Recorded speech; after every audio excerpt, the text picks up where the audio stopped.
Dr. Robert Sanders is a retired U.S. captain in the JAG Corps. He's also a senior lecturer on national security at the University of New Haven. Dr. Sanders, thanks for being with us. Your thoughts, first of all, today on what you heard and what you think may have happened?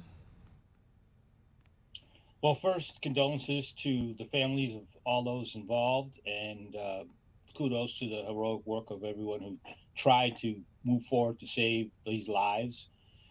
Um, there's a bunch of things in play right now.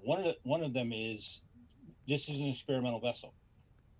It was shaped like a cylinder, basically a soda can turned on its side with a round end on each cap. That is not how most of the vessels that do this type of deep dive work look. Most of them are spheres. They look like baseballs or basketballs. That's because of the way pressure hits the hull of the vessel. And pressure on a sphere is evenly distributed all the way around. Pressure on a cylinder is not. Cylinders, in this case, this cylinder had discrete pieces that were joined together as opposed to being one round circle. And where you have joints, you had potential for failures. So you can go back and just think about what happened with the Challenger and the fact that there was space, an O-ring joint where fire and spark was allowed to get in, convert to oxygen and cause an explosion. This is the opposite side. So we have a joint that fails and it allows the pressure on the outside and the inside to no longer be able to dynamically separate each other, and it implodes, pushing the pressure in to the vessel. Dr. Sanders, the early school of thought seems to be that this implosion, if that's exactly what happened, would have been instantaneous. Is that what you are reading into the information that is being gleaned? If there was a failure of the hull in any particular point, it would have been instantaneous, yes. One of the things that's coming out now and also under question is if it had happened after the hour and 45-minute point when communications were lost, then during the search process, those particular devices that were dropped in the water that can hear underwater would have heard the implosion. There's no evidence that that's happened yet, and there's no evidence thus far that another military vessel, Navy submarine, or some of the listening posts that we have on the bottom of the ocean, heard the implosion. Maybe that'll come out later in the investigation. Probably some of that activity is classified. We'll see what happens with it. But right now, they're saying that there was no noise, no underwater sound heard that would indicate the implosion happened after the search had started. In fact, the Wall Street Journal reporting just this evening that a top secret vessel in the area did hear the catastrophic implosion hours after the submersible was reported missing. Is that consistent with what you know that we have in terms of technology? Oh, yes, we have U.S. submarines and U.S. listening devices around the world. Submarines operate 24/7.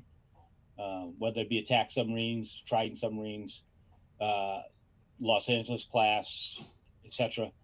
They're always on the move in the world's oceans to protect the United States and support our naval operations going forward. We also have the ability to listen under the sea for things that happened. And the idea is to, in this case, distinguish man-made objects, because man-made objects have certain sounds that are rhythmic in ways that nature doesn't. And with that, you can determine what they are. For instance, a submarine propeller, because of the way it's cut, makes a certain noise, a certain harmonics, and you can determine different submarines by the harmonics of the propellers. Dr. Sanders, as we pointed out, you are part of the JAG Corps. You were part of the JAG Corps. Taking it into the theoretical realm, if this was one of ours, if this was a United States Navy vessel, what questions legally would be being asked right now? Well, to go way into the theoretical, the United States Navy would not have put out a vessel exactly like this at this depth, at this timing. And the vessels that the United States Navy uses that are shaped like this don't go this deep.